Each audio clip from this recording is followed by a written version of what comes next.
nos gustaría destinarlos a preguntas y comentarios de los asistentes, pero en vez de la fórmula de hacer la pregunta por escrito y luego hacer una especie de moderación más farragosa, con el fin de emular al máximo posible pues, las condiciones de un seminario presencial, pues con toda naturalidad pues, conectáis el micrófono y hacéis vuestra pregunta e intentaremos pues, darle paso y que luego pues pueda la persona interpelada, el ponente o cualquiera de los compañeros pues poder contestar, ¿de acuerdo?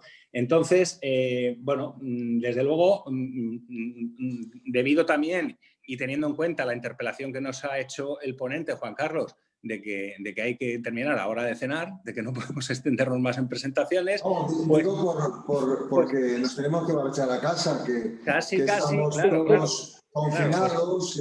Claro, casi atendiendo a tan sagaz observación, pues bueno, pues te quedas sin presentar. Porque claro, entre otras cosas, intentar hacer un compendio de tu extenso currículum es verdaderamente, o sea, es directamente un propósito fallido, ¿no? Porque por mucho que uno quiera resumir, al final siempre te vas a dejar pues cosas relevantes. El compañero no necesita presentación entre nosotros. Antes decíamos, es uno de los socios fundadores de la firma, es una persona, bueno, pues que verdaderamente en sí mismo personifica pues este espíritu nuestro de la firma, el gusto por el estudio, por el profundizar en los temas, con un acendrado sentido y ejecutoria profesional y con ese inquietud y espíritu académico tanto en el ámbito mercantil, en un sentido amplio, societario, por supuesto concursal, con también su incursión y sus muy notables aportaciones en el ámbito de la tecnología y el derecho, donde siempre pues, impregna sus valiosas aportaciones de ese espíritu liberal que le caracteriza. Hoy nos va a hablar sobre crisis laboral en la insolvencia, ERE concursal y clasificación de créditos, y estoy convencido de que va a ser una ponencia muy interesante y toda ella teñida de ese enfoque práctico que amerita pues, su gran experiencia en todas estas materias. Antes de empezar, tiene la palabra y le pido a nuestro presidente, Aurelio, pues que tenga esas palabras de salutación formal para los compañeros que se incorporan hoy a estas sesiones de nuestros seminarios internos. Aurelio, muchas gracias. Pues nada, muchas gracias, Vicente. Perdona que te quite unos minutitos, Juan Carlos, o un minuto, tampoco voy a hacer muy largo, ¿no? Yo sí que quería dar la bienvenida sobre todo a los que no, aunque conocíamos su existencia en cada una de las delegaciones, pero sí no conocíamos sus caras y ahora bueno, pues la estamos haciendo visible. Principalmente a ellos, porque el resto ya somos veteranos en estas lides sobre los seminarios.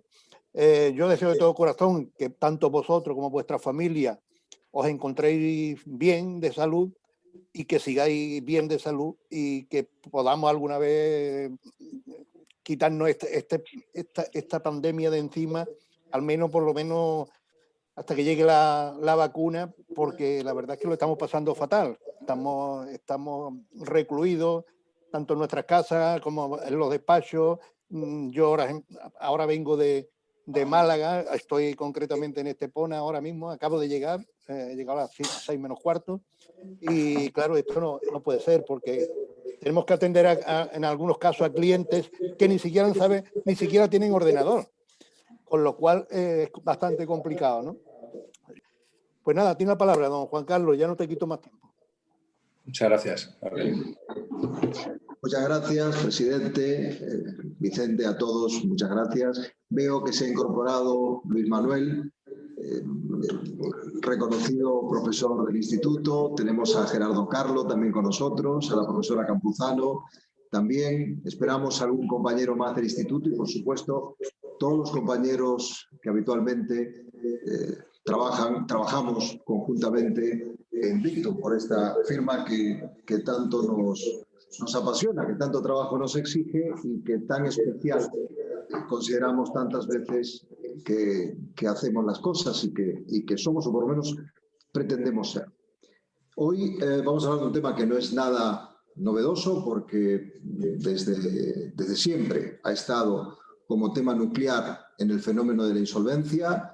en nuestra antigua ley concursal, en nuestro actual texto refundido, con una regulación que parte de una perspectiva que en esta materia tenemos que tener como referencia, que somos un Estado social y democrático de derecho, como dice nuestra Constitución, pero comienza por la referencia a Estado social y, por lo tanto, como tal Estado social, en todos los aspectos que afectan a las relaciones de trabajo, la perspectiva social, la defensa especial de los derechos de los trabajadores informa las instituciones, informa el ordenamiento jurídico y, por lo tanto, tiene una presencia específica. No puede ser menos el ámbito concursal, la legislación concursal, que debe reconocer una protección y reconoce efectivamente un grado de protección relevante a los denominados créditos concursales, a los intereses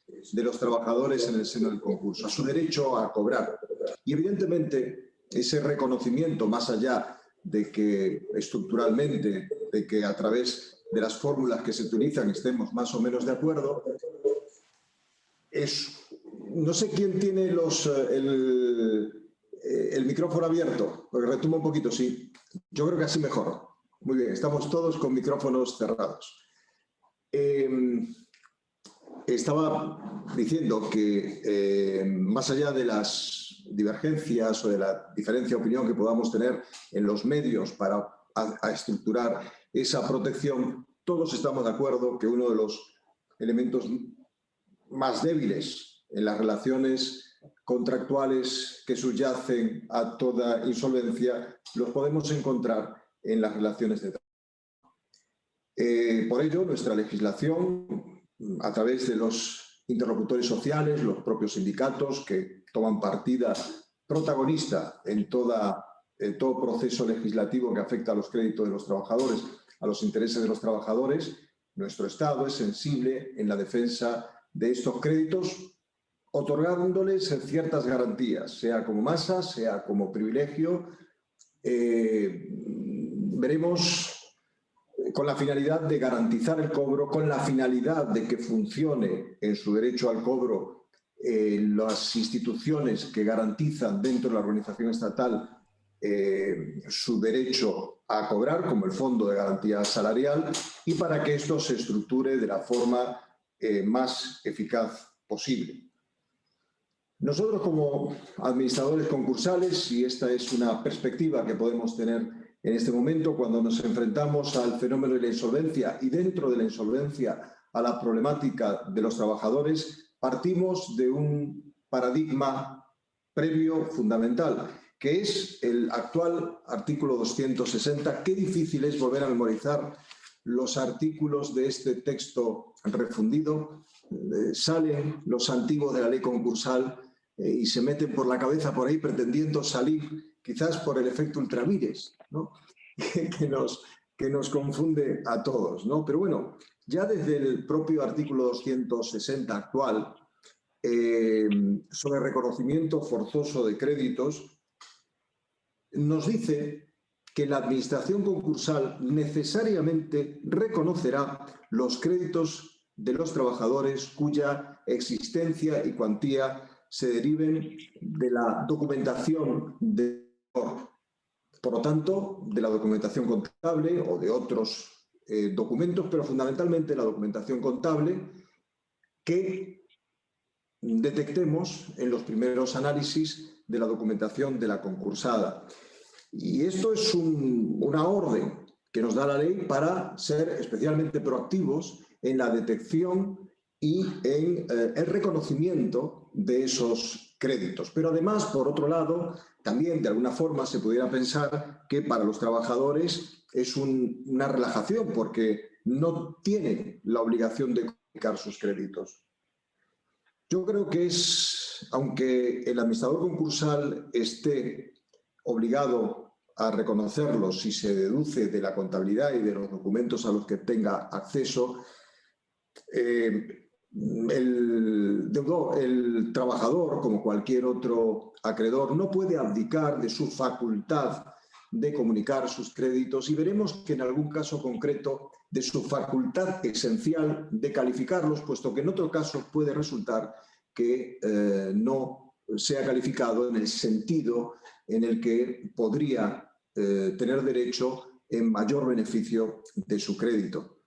Por lo tanto, con independencia de que efectivamente tengamos esa obligación de reconocerlos, los trabajadores deben comunicar y, como todo acreedor, debe velar por su crédito, por su reconocimiento, por su cuantía y, en su caso, impugnar. En la práctica vemos que no solo en el caso de los créditos de los trabajadores la vía de comunicación es la insinuación, también por la práctica de los sindicatos, la vía de la demanda en el juzgado de lo social, la sentencia en el juzgado de lo social se convierte en una de las fórmulas, una de las vías de reconocimiento inevitable de crédito, aunque éste se produzca en un momento posterior del concurso.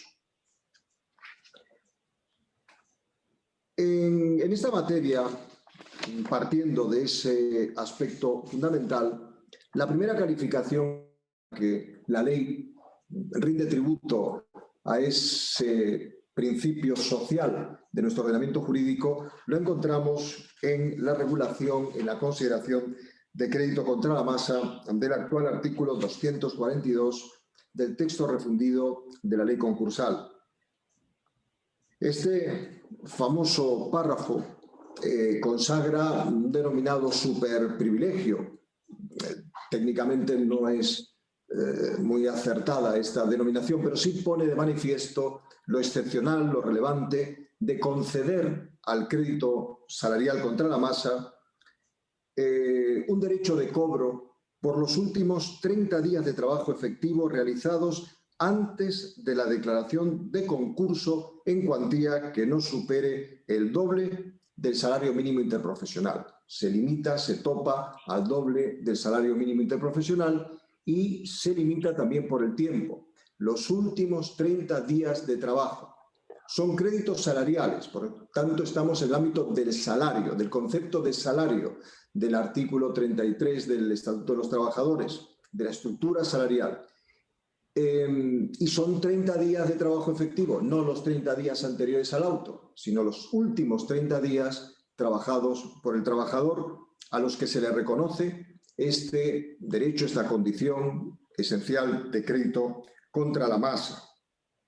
Y además también tienen la condición de créditos contra la masa los correspondientes, los que se citan en el apartado octavo del artículo 242, que son los generados por el ejercicio, por la actividad empresarial y profesional. Es decir, los devengados con posterioridad al auto, a esa navaja, a ese cuchillo, a esa navaja ocaniana que pone un punto de referencia en la historia de la vida de la concursada. A partir de ese momento los créditos salariales que se devenguen van a ser contra la masa. Por lo tanto, tendrán que ser pagados a su respectivo vencimiento en condiciones normales, excepto que, como sabéis, estemos en un supuesto de insuficiencia. Supuesto de insuficiencia que nos llevará habitualmente en materia concursal, lo veremos porque al final me gustaría hacer una pequeña referencia de 2 o 3 horas sobre no os asustéis, sobre el despido colectivo. Veréis que llevará habitualmente a la necesidad de que el administrador concursal coja el toro por los cuernos, plantee un despido colectivo y resuelva las relaciones laborales para no tener a los trabajadores sin cobrar o sin cobrar íntegramente sus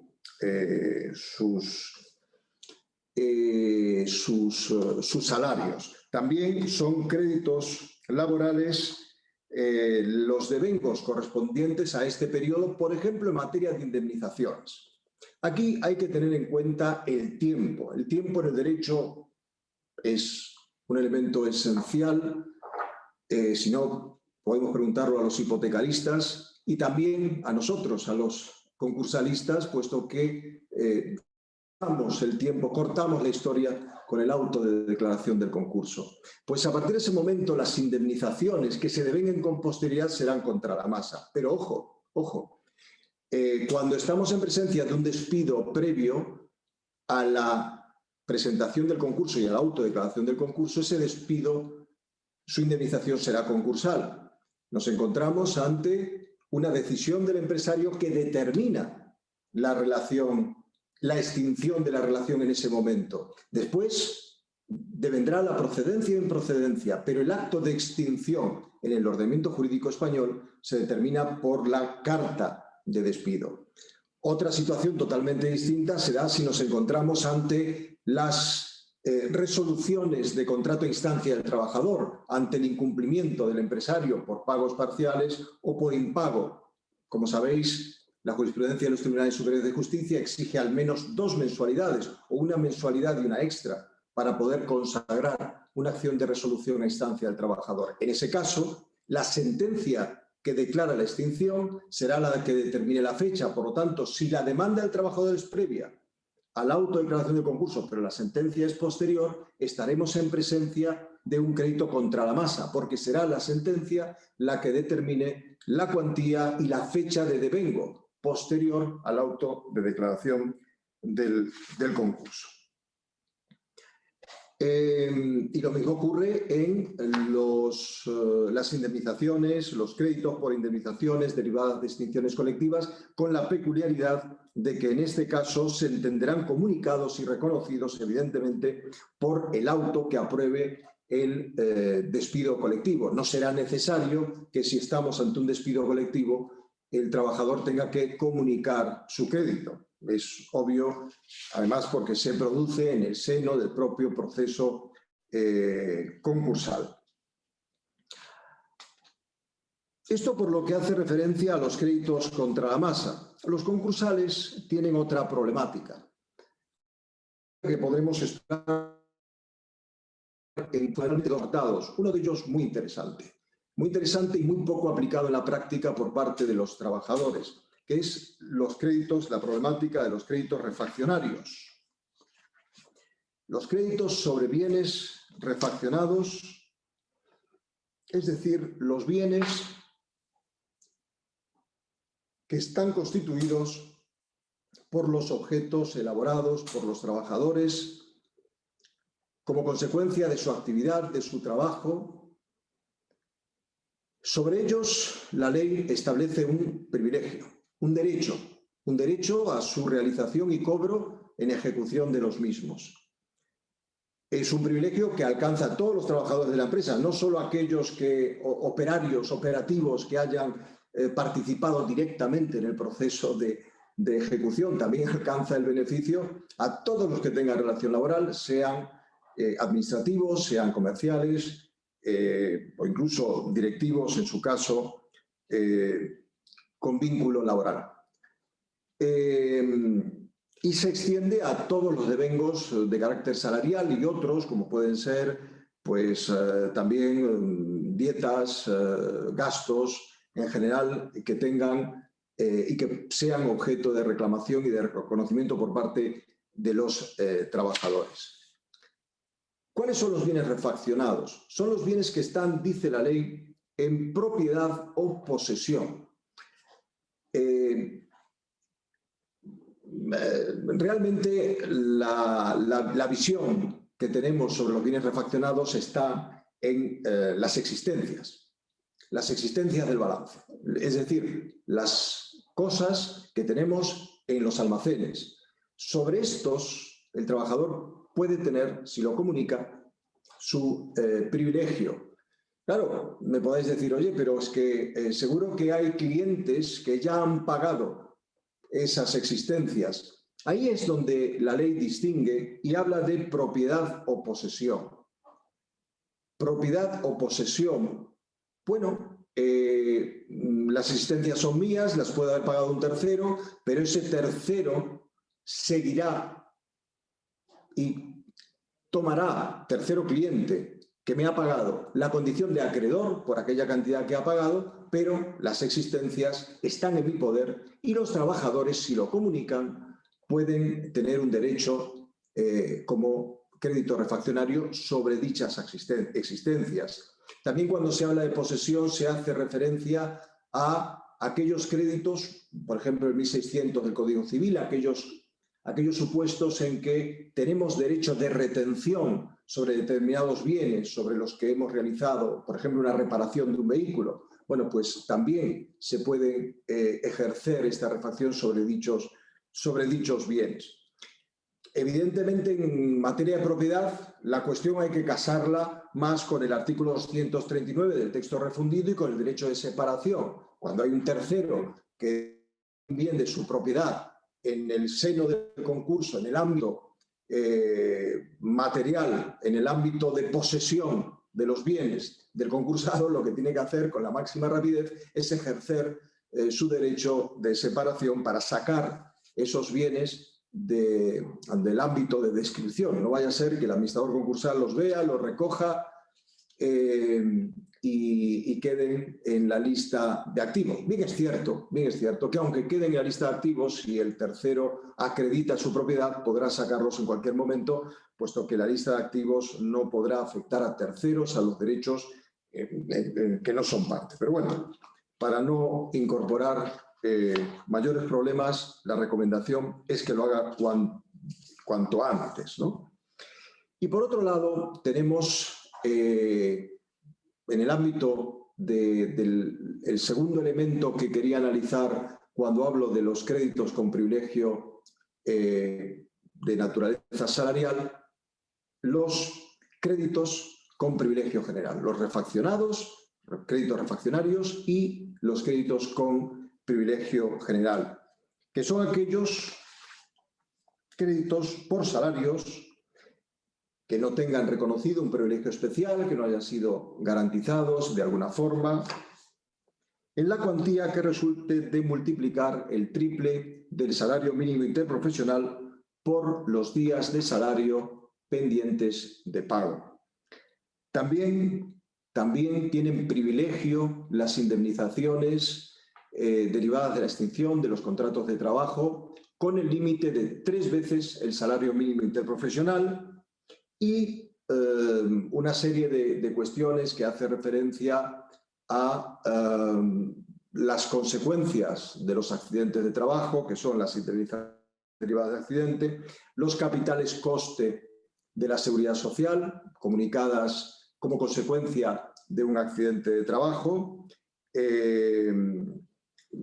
Sabéis que van en materia de un 30 a un 50% de incremento de la base de cotización que se comunica al empresario en forma capitalizada. Esa cantidad es constitutiva de un privilegio general y así debe ser reconocido. Y, por supuesto, también los recargos de prestaciones, aunque sean por hechos anteriores a la declaración del concurso. Estamos ahí en el ámbito de la protección, de la sobreprotección de un crédito público al final, porque no dejan de ser créditos que tendrá que después pagar la seguridad social. Y ya sabemos la seguridad social en nuestro país cómo se las gasta. Por lo tanto, en estos casos, la administración concursal debe ser especialmente cuidadosa y reconocerlos con el carácter de privilegio general. Y esto en lo que hace referencia al tratamiento de los créditos. Claro, decía al principio, el trabajador está muy protegido. El administrador concursal está obligado a reconocer si tiene acceso a la documentación que evidencie la existencia de esos créditos. Sin duda, así lo hacemos y así lo haremos. Pero, por ejemplo, en el ámbito de la refacción, de un crédito refaccionario, si el trabajador no me lo comunica y no reivindica el privilegio, yo no tengo por qué reconocerlo. De hecho, mi criterio es que no debo reconocerlo. Ante el reconocimiento con su privilegio correspondiente podría incidentar. Bueno, como consecuencia el incidente será lo que resulte en la sentencia, pero si no me lo comunica, el crédito tendrá el reconocimiento que, en función de los cálculos que tengamos que hacer, será masa, será privilegio, topado con los límites establecidos por la ley, pero reconocerle el privilegio si no lo insta, si no lo pide, no.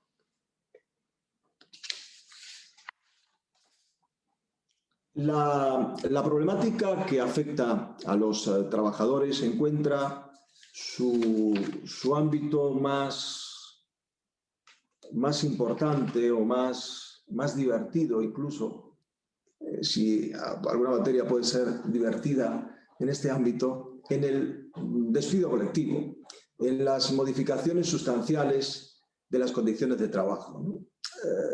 Algunas veces, dadas las rigideces de nuestro ordenamiento laboral en materia de despido colectivo, artículo 51 del Estatuto de los Trabajadores, en materia de variación sustancial de las condiciones de trabajo, artículo 41 del Estatuto de los Trabajadores, se ha pensado por algunos, y hemos tenido ocasión todos, de plantearnos la posibilidad de un concurso únicamente con el objetivo de reestructurar una plantilla importante, evidentemente. No vamos a matar moscas a cañonazos, pero únicamente con el objetivo de intentar buscar en el amparo de la insolvencia, en el amparo del proceso concursal y del órgano competente, que es el juzgado de lo mercantil, por lo tanto, no tan cercano al principio prooperario que rige en la jurisdicción social,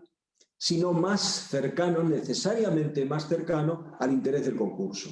Y en el interés del concurso podemos encontrar un amparo para garantizar determinadas reestructuraciones intensas que fuera del concurso pues podrían no tener lugar, nos llevarían indefectiblemente a una nulidad, como acabamos de ver, una sentencia muy reciente de un Tribunal Superior de Justicia que, claudicando a la presión político-sindical, declaró nula una negociación, un expediente técnicamente perfecto, lo declaró nulo y por lo tanto nulos los despidos colectivos con obligación de readmisión, pago de salario de tramitación, abocando a la sociedad, si no fuera una importante multinacional, a un concurso probablemente de liquidación. Ese riesgo en el ámbito concursal se puede matizar o se puede limitar. Me pueden decir, hombre, hacer un concurso para una reestructuración colectiva es demasiado. Depende la intensidad. Lamentablemente, nuestro ordenamiento jurídico no nos dejan provisionar los riesgos laborales, no nos dejan provisionar la mochila laboral y, por lo tanto, nuestros balances trabajan y una de las cargas más relevantes que solemos tener, que es el coste de extinción de los trabajadores, no tiene repercusión en el valor real de nuestras compañías, en su patrimonio. Bien, es lo que tenemos en nuestro ordenamiento jurídico, pero eso no quita que sea muy importante y que pueda obligarnos a una reestructuración de este tipo, evidentemente asumiendo los costes reputacionales de todo concurso y asumiendo los costes reales y efectivos, el coste de una administración concursal y el coste de intervención profesional. Dicho esto, desde el punto de vista estratégico y como abogados, volvemos a la visión, al perfil administración concursal.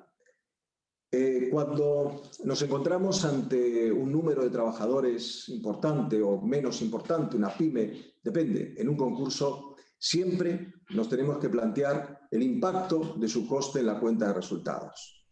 Sin duda alguna va a ser siempre relevante. Tendremos que hacer un análisis, una comparativa macro para ver otras empresas del sector en qué porcentajes de costes están, para tomar una referencia y entender perfectamente si es uno de los elementos que está condicionando la competitividad de esa compañía. Llegados a ese efecto, yo entiendo, o nos enfrentamos a una crisis de este tipo, es la administración concursal la que debe llevar adelante el protagonismo en la negociación. La ley concede legitimidad a la concursada, incluso también a los trabajadores, pero creo que la administración concursal debe tomar la iniciativa porque tiene el conocimiento, tiene la formación, tiene la autoridad frente a los trabajadores también para llevar adelante un proceso de negociación con buena fe, con transparencia. No podemos olvidar que función sacrosanta de la administración concursal es la defensa de los acreedores, y los trabajadores acreedores son. Por lo tanto, la posición de la administración concursal en un proceso de este tipo tiene equilibrio. Debe ser consciente el administrador concursal del equilibrio que tiene y llevar adelante una negociación en interés del concurso, incluso en aquellos casos en que el proceso lleve a una extinción de la totalidad de los trabajadores. Desde el punto de vista práctico, nuestra ley en esta materia es un poco limitada en cuanto a la documentación necesaria para acreditar la concurrencia de la causa. ¿Cuáles van a ser las causas de un despido colectivo de una empresa en concurso? Pues serán, primero, las económicas, sea la económica estricta por la concurrencia de pérdidas de 3 trimestres consecutivos en relación con los 3 trimestres del año anterior, o la causa genérica por la concurrencia de causa económica, que la tenemos en todo caso, que va a concurrir, que más prueba muchas veces que el propio auto de declaración del concurso, aunque no es suficiente. Hay sentencias de tribunales superiores de justicia que dicen que no es un elemento suficiente, que no se puede la administración concursal regodear en el auto de declaración del concurso para entender que ya concurre la causa económica y que por lo tanto puede extinguir a todos o parte de los trabajadores a su libre albedrío. No. Tiene que probar en el expediente la concurrencia de la causa. Si es económica, también puede ser técnica, también puede ser organizativa, en supuestos de reestructura de compañía. Eso hay que justificarlo. Y en mi opinión, aunque los tribunales no lo piden, aunque la doctrina juega con esta norma, pero no llega a decir con precisión que hay que aplicarla, para evitar cualquier riesgo, queridos compañeros, cuando nos encontremos frente a un despido colectivo, vayamos al Real Decreto 1483 del 2012, que es el decreto que regula los procedimientos colectivos en el ámbito de la jurisdicción social fuera del concurso. Este decreto es exhaustivo, nos aporta un checklist de documentación mínima necesaria que nos va a permitir acreditar la concurrencia de la causa con solvencia.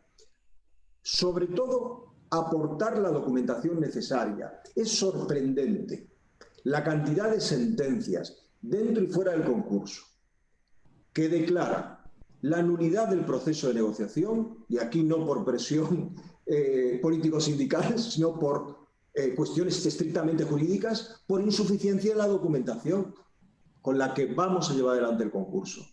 Es objetivamente increíble que se ponga de manifiesto esos déficits a estas alturas de la película, cuando ya desde el año 1800, fijaros, ¿dónde está mi cabeza? Desde el año 2012, con la reforma laboral, tenemos suficiente jurisprudencia que pone de manifiesto la necesidad relevante de acreditar la concurrencia de la causa, aportar toda la documentación cuando se trata de económicas, aportar las cuentas anuales de los 3 últimos ejercicios, aportar una justificación en la memoria de la relevancia de la medida en relación con el gasto laboral. La jurisprudencia es amplia en ese sentido y hay muchísima experiencia y no tiene ninguna... Es imperdonable hoy en día sufrir un vicio de nulidad por defecto de documentación o por defecto en el proceso de negociación por falta de buena fe. La buena fe se demuestra negociando. Cuando no estamos en concurso, la negociación debe ser muy dinámica.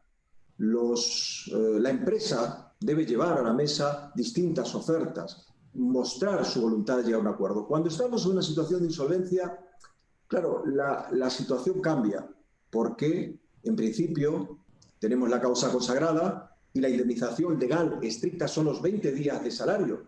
con el tope de las 12 mensualidades. ¿Puede la administración concursal superar ese tope? La jurisprudencia ha dicho que sí, pero ojo, hay que justificarlo. Evidentemente, una negociación, un acuerdo en 25 días puede beneficiar una solución pactada, más rápida, que evite impugnaciones, y en ese sentido sí puede el administrador concursal justificar que el interés del concurso, el interés de los acreedores, habilita a un acuerdo por una cuantía un poquito superior al límite legal de 20 días. En ese sentido, pues hay muchas resoluciones que han amparado la actuación del administrador concursal, que ha llegado a un acuerdo en este ámbito, ¿no? Pero veis que es muy formal. Aunque nuestra ley concursal no lo diga, debemos traer a colación la normativa reglamentaria de los despidos colectivos al ámbito concursal y cumplir con su estructura documental, con ese checklist de documentos. No voy a entrar en ellos porque nos quedaríamos aquí media pandemia hasta que nos vacunen. Pero que faltará bastante hasta que nos vacunen, os puedo asegurar. Pero eso nos va a dar una garantía de que por lo menos la sentencia, el auto que se dicte, no nos va a reprochar falta de documentación. Pues hemos hablado del proceso de negociación, la importancia del mismo. Si se llega a un acuerdo, es posible firmar las actas de acuerdo sin negociación. En ese sentido, yo suelo utilizar una reunión previa por dos finalidades fundamentales. Primero, para tener claro la representación de los trabajadores en el marco del artículo 41.4 del Estatuto de los Trabajadores, que efectivamente esté en presencia de los representantes, que no haya más centros de trabajo que requieran representación, que si no hay representantes, que se designen los representantes por el proceso previsto en la ley. Bien, y también para ver si es posible alcanzar un acuerdo rápido, sin muchas historias, en cuyo caso efectivamente ahí se relaja la cuestión, se firma el acta, se presenta y normalmente el juzgado dicta el auto aprobando el proceso extintivo. Otra de las peculiaridades del ámbito que mantiene nuestra ley y que hereda del antiguo proceso de regulación de empleo anterior al año 2012 es la intervención de inspección de trabajo. Intervención que puede tener lugar durante todo el proceso, los trabajadores pueden llamar a la inspección de trabajo, pero que normalmente se limita, y esto es otro de los beneficios del sistema en el ámbito concursal, a intervenir al final del proceso por traslado del órgano judicial para evaluar, valorar si tuvo lugar de forma ordenada, con toda la documentación necesaria, sin incurrir en ninguna cuestión que pueda viciar el proceso negociador. Suele ser una intervención mínima. Antes de la pandemia, con visita al inspector o inspectora de turno, después de la pandemia, por videoconferencia, desde la casa del inspector o inspectora de turno. Bien, yo creo que con esto quedan 10 minutos para las 8 y he sido capaz de dar un pequeño repaso a las cuestiones más importantes de forma sintética en materia de los trabajadores. Y ahora, pues como siempre, podéis abrir vuestros micrófonos y preguntar, hablar, dar vuestras opiniones sobre las cuestiones que hemos tratado o que he suscitado, para ver un poco cuál es vuestra opinión y también cómo orientar nuestros problemas del día a día en nuestro despacho, que es una de las finalidades de estos seminarios. Muchísimas gracias. Muchísimas gracias, Juan Carlos, por el esfuerzo de síntesis que has hecho, porque verdaderamente has conseguido compendiar pues, un montón de temas, todos ellos muy relevantes y de muchísima actualidad, y con una complejidad técnica pues, en estos minutos, ¿no? O sea que muchísimas gracias. Y bueno, tal y como anunciamos, pues estos minutos bueno, faltan efectivamente 10 minutos, unos 10 minutos para las 7, afortunadamente, ¿eh? O sea, que tienes una hora que has ganado, ¿eh? Entonces, como ya os decíamos al principio, pues con la idea de acercar lo máximo posible esta experiencia telemática a un seminario presencial, pues sin más, a aquel compañero que desee intervenir, bueno, pues que conecte su micrófono y sin más, pues pida la palabra. Con mucho gusto se la cederemos y escuchamos sus comentarios. Entonces, aquí veo que, por ejemplo, Elena está levantando la mano. Bueno, pues Elena, a ver, pon tu micrófono ahí. Bueno, muchas gracias, Juan Carlos. La verdad que felicitarte por la exposición. Me ha parecido muy interesante, como decían, práctica y al grano, ¿no? Yo quería hacerte una pregunta y un comentario. El comentario es que me parece que tienes toda la razón cuando dices que no nos podemos apoyar en que por el simple hecho de estar declarado el concurso ya se presuponga la causa económica y que efectivamente es algo que hay que pelear y hay que acreditar en condiciones, ¿no? Y luego la pregunta es un poco ahí enrevesada, y es ¿qué ocurriría si se aprueba un ERE por parte del juzgado de lo mercantil y un trabajador no se aprueba un ERE, sino que se hace una venta de unidad productiva, X trabajadores son subrogados por la empresa que compra la unidad productiva y hay X trabajadores que impugnan esa venta de la unidad productiva porque consideran que sus contratos deberían haber sido subrogados y en cualquier caso no extinguidos como consecuencia de la no subrogación. ¿Qué ocurriría si X meses después o incluso un año después se considera que no se debieran haber subrogado esos trabajadores, o unos sí y otros no? ¿Tendría alguna repercusión en el concurso o no tendrían repercusión como créditos en el concurso esos posibles salarios de tramitación, eso tal? ¿Sería todo para el comprador de la unidad productiva? Normalmente, no, gracias a ti, Elena, por tu opinión tan valiosa. Y, hombre, en relación con este tema, ¿no? Está la determinación del círculo, ese difícil trabajo que es determinar el círculo de la unidad productiva, hasta dónde llega la unidad productiva y dónde le ponemos el punto final, especialmente complejo cuando tenemos que tomar la decisión sobre qué trabajadores se quedan fuera y cuáles dentro. Los trabajadores que demandan, evidentemente, tendrán que demandar también a la entidad adjudicataria, a la entidad que ha comprado la unidad productiva, y la sentencia que resulte le afectará, entiendo que necesariamente. Bien, es cierto que en materia de unidad productiva autónoma las deudas salariales se limitan en la oferta, ¿no? No así las deudas de la Tesorería General de la Seguridad Social, pero en materia de sucesión de empresa, allí habría un debate vinculando, por un lado, el artículo 44 del Estatuto de los Trabajadores, y que concurren todos los elementos de la sucesión de empresa, y hasta qué punto concurrían los elementos de la sucesión de empresa.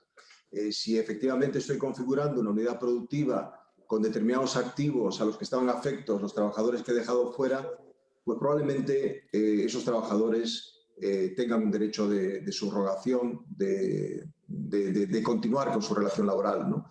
Y si son objeto de extinción, la indemnización, entiendo que en ese supuesto será solidaria y responderán los dos, la concursada y la entidad adjudicataria de la unidad productiva.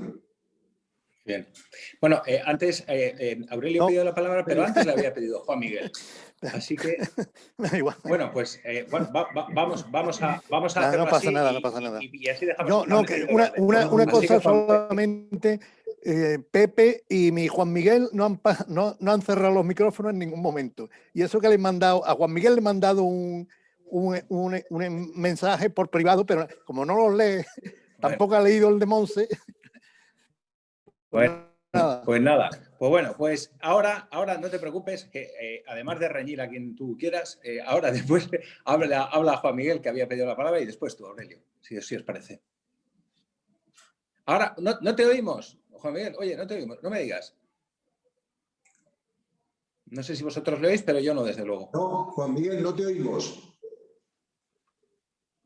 Estás ahora conectando el audio. No, pues Ahora tenemos... no, abre ahora, ábrelo. Ahora ábrelo. A ver, ahora, ¿qué tal? Ahora. Vale. Pues tenía conectado el audio, pero no se me oía. Así que... Bien. Pues nada, lo primero, felicitar el año a todos y agradecer la invitación a este seminario, que es la primera vez que se me da la oportunidad de participar en él, y mi agradecimiento. Y en segundo lugar, felicitar a Juan Carlos por la ponencia, magnífica, como siempre. Y al hilo del tema de la ponencia, yo quería comentar o traer a colación aquí un caso que tuve yo como administrador concursal en un concurso en el que precisamente Laura Gurrea fue nombrada por mí auxiliar delegada. En este proceso concursal se tramitó un ERE de extinción colectiva de todos los trabajadores de la empresa, un total de 45, cuando previamente la actividad de la empresa había cesado antes de la declaración del concurso. Conseguimos en este caso que en el ERE de extinción todas las indemnizaciones por despido fueran calificadas de crédito concursal, y gracias a esto, tanto Laura como yo conseguimos cobrar nuestros honorarios al evitar la consideración de crédito contra la masa estas indemnizaciones por la extinción colectiva de todos los trabajadores. Que yo amparé este fundamento, este argumento, en el número 8º del artículo actual, ahora 242, ¿verdad?, que dice que serán créditos contra la masa los generados por el ejercicio de la actividad profesional empresarial del concursado tras la declaración del concurso. En este caso, como digo, la actividad ya había cesado a consecuencia de una huelga indefinida de todos los trabajadores. Y conseguí, en base a esta interpretación que hice, a ser subcontrario del precepto, conseguí, calificar de crédito concursal todas estas indemnizaciones por despido. Así que no siempre la extinción en un ERE concursal conlleva que la indemnización correspondiente sea calificada de crédito contra la masa. Era mi aportación al tema. Gracias. Y nadie, Juan Miguel, Sí. nadie impugnó No, la calificación. Nadie impugnó, de hecho. Lo recogió el juez en el auto. De hecho, fuimos al ERE con acuerdo de la mayoría de los trabajadores sindical. Llegué al acuerdo de calificar el crédito ya así y me lo aceptaron. No hubo problema Y claro, le llevasteis al juez el acuerdo como ordinario y los jueces aceptaron. Aceptaron y ahí se quedó concursal todas las indemnizaciones. Y tú emitiste la certificación al Fogasa y el Fogasa pagó. Eso es. Así lo hicimos y no hubo ningún problema, la verdad. Tuvimos mucha suerte porque si no, ni Laura ni yo, como digo, pues hubiésemos podido cobrar. Estamos hablando de unos 600.000 euros que había de indemnizaciones devengadas por toda la plantilla, así que hubiese sido imposible. Pensé que decías de unos 600.000 euros de honorarios. No. La verdad es que fue un concurso muy agradecido en materia de honorarios, pero no de esa cuantía. No nos cuentes más. Eso es. Nada, mi aportación, sin más. Gracias. Mi pregunta es muy breve. Juan Carlos, en primer lugar, por supuesto, felicitarte porque ha sido una ponencia magnífica. Y quiero tu opinión sobre, ¿se puede considerar bienes refaccionados las viviendas construidas por los trabajadores? La pregunta es fantástica. Cortita. Sí. Cortita. Hombre, no lo he visto. Ahí supongo que estás hablando de una promotora. Sí, claro. La contabilidad de las promotoras, como tú bien sabes, califican esos bienes como existencias. Seguro que en ese caso tendrían una hipoteca de promotor previa, ¿no? Posiblemente, sí, pero podría no tenerla también. Si no lo tienen, en teoría, yo creo que la condición de bien mueble o inmueble no afecta a la refacción, ¿no? al privilegio. No distingue la norma. En principio, yo no lo he visto nunca. No sé si tú tienes esa experiencia. Yo creo que no lo he visto nunca porque habitualmente los promotores las viviendas las hacen con crédito promotor con garantía hipotecaria. Entonces no tiene ningún sentido que los trabajadores reivindiquen la refacción sobre esos bienes. Pero en teoría me parece que es posible, sí. Ok. Jerry tenía la palabra, había pedido la palabra. Abre el micrófono. Vamos. Bueno, primero, saludos a todos y me alegro mucho de parte de Dictum Puerto Rico de estar presente en esta actividad tan importante. Juan Carlos ha dado una explicación muy clara y es muy pertinente el tema. Yo quería hacer una pregunta y un comentario sobre este asunto de la empresa y los empleados, por supuesto, y también una pregunta relacionada con esto, pero ¿cuál es la responsabilidad en España de la empresa sucesora? Porque en Estados Unidos, si se vende una empresa, se puede vender, o se venden los activos o se venden las acciones. Se vende el negocio completo o se vende solamente algunos activos productivos. Y si la venta es de activos sustanciales, pues puede entrar entonces la doctrina de responsabilidad de empresa sucesora para los empleados y los derechos adquiridos de los empleados anteriores.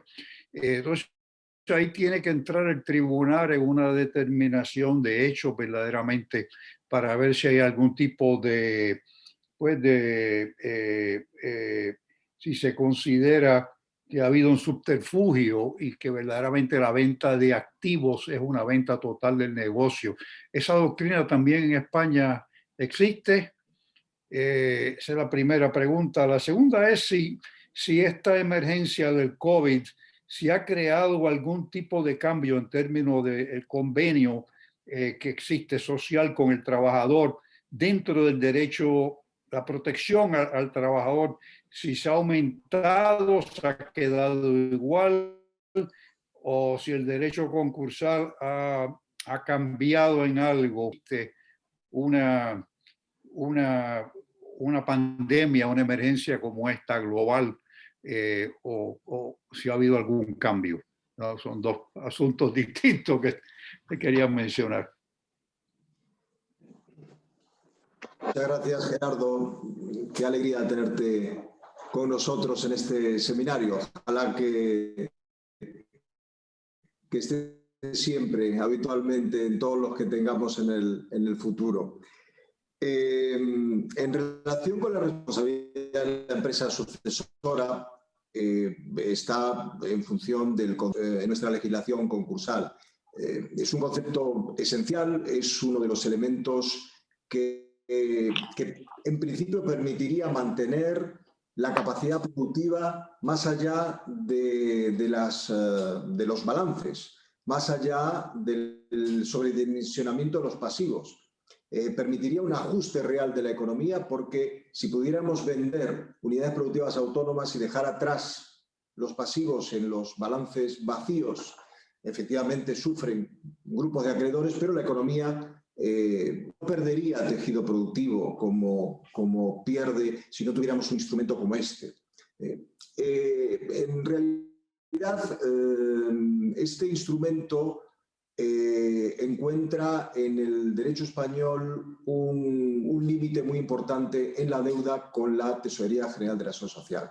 Esa deuda sí que es objeto de sucesión, sí que debe ser tenida en cuenta en el precio de la unidad productiva, porque se va a reclamar a la entidad que adquiera la unidad productiva, que suceda a la concursada en la titularidad de las relaciones laborales. Y no solo, aunque aquí la jurisprudencia, hay resoluciones, no jurisprudencia, sentencias de juzgados y algunas sentencias de tribunales superiores, no solo por la por la deuda imputable a los trabajadores objeto de sucesión, sino también por todo el pasivo de crédito público de la tesorería en el seno del concurso.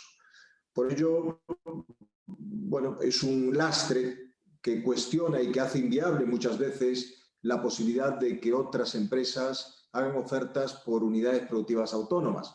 En la práctica hemos ido ganando y se va asumiendo y digiriendo por el mercado, y en la actualidad el precio de cualquier oferta de unidad productiva autónoma ya contempla el riesgo de derivación por parte de la Tesorería General de la Seguridad Social, ¿no? Y en relación a la otra pregunta, sí, como sabes, la Ley Orgánica 3 recoge una serie de reales decretos anteriores en materia de reforma concursal para adaptar nuestra legislación y adoptar determinadas medidas en relación con la pandemia, un derecho excepcional, un derecho temporal que nos ha aportado algunas instituciones, como el reconvenio, por ejemplo, que finaliza el plazo el próximo 14 de marzo, si mal no recuerdo, la posibilidad de no solicitar el concurso, de extender la obligación que concurre en el derecho español de solicitar concurso hasta, creo, el 24 de marzo, también, si no recuerdo, si mal no recuerdo. Y dentro de esa legislación que aporta determinadas modificaciones en esa materia, no recuerdo ninguna de carácter estrictamente laboral. Que yo sea consciente en este momento. Sí, el legislador español ha sido sensible al COVID. Desde el primer momento ha dictado una serie de reales decretos que han modificado el funcionamiento de determinadas instituciones concursales con carácter temporal. Eso es más o menos discutible, pero así ha sido en este periodo de tiempo. De materia laboral, salvo error por mi parte, yo no recuerdo ninguna modificación más allá de la muy relevante, sin duda alguna, de los ERTES. En nuestro país hemos admitido el carácter generalizado de fuerza mayor para la pandemia. Sé que en algunos países iberoamericanos no se ha reconocido que la pandemia sea un supuesto de fuerza mayor para los contratos. Lo ha sido para los contratos laborales y, por lo tanto, todos los expedientes de regulación de empleo que tengan por objeto la suspensión de relaciones laborales se tramitaron como un supuesto de fuerza mayor. Eso lo que permite es no solo suspender el pago de salario al trabajador, en cuyo caso el trabajador acude al desempleo, sino también permite que el empresario no pague las cotizaciones correspondientes a ese trabajador. Claro, el efecto es muy importante. Un apoyo extraordinario que el Estado hace a las empresas. Esta sí que es una medida ciertamente importante, efectiva. Pero no lo que hace es perjudicar los derechos laborales, ¿no? No los favorece nada. En beneficio de la contratación futura. Sí. En beneficio de que el empresario, ante la pandemia, no extinga masivamente las relaciones de trabajo. Claro, ¿qué es lo que pasa? El trabajador se va al desempleo, cobra menos, un poquito menos, pero cobra. Y mantiene la expectativa de su relación laboral, porque su relación laboral no se extingue. Seguramente, si el Estado no interviniera con los ERTES, el destino de esos contratos de trabajo sería la extinción automática, inmediata. De esto, en los reales decretos que regulan estos ERTES, se ha establecido la obligación de mantener a los trabajadores en sus relaciones contractuales, la prohibición de despedir.